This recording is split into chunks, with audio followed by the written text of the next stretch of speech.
আমি তোমার পুজোয় পাইনি ডাক। রবি ঠাকুর, 25শে বৈশাখ।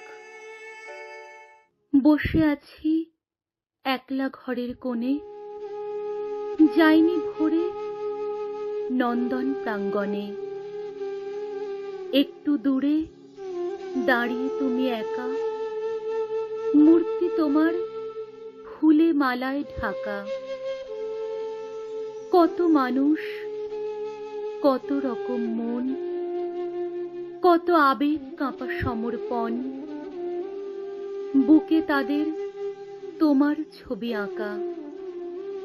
নিজের মতো করে সবার খুব গোপনে রাখা। কত রকম কথার কলরব, কত নতুন কবিতা সম্ভব। গানে গানে বন্ধন যায় টুটে, 25শে বৈশাখের পত্র পুটে। তোমার চৈত্র দিনে শালের বন কোথায়? এ যে সাজানো প্রাঙ্গণ। কত রকম স্তুতি এবং স্তব, তোমার জন্মদিনের মহোৎসব।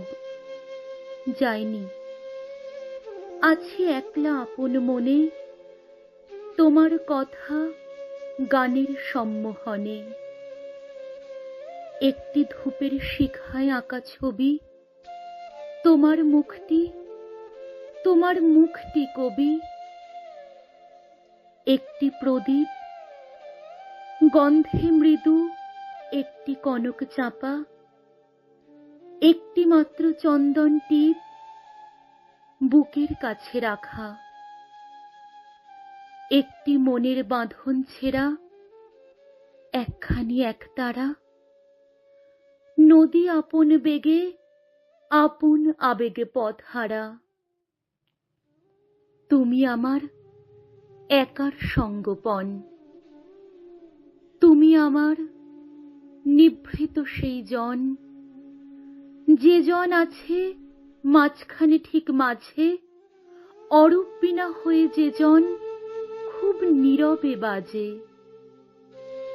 সেই নিবিড়ে নির্জনতায় তোমাকে সৃজন, একটি জনের মধ্যে পাওয়া সকল বিশ্বজন।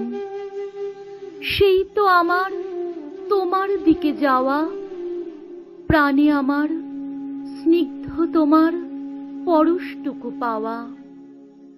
সেই তো তোমার জন্মদিনের ডাক, সেই তো আমার 25শে বৈশাখ। ছুঁয়ে আছি সঞ্চয়িতার পাতা, তোমার চরণ ধুলার তলে একটি প্রণাম রাখা।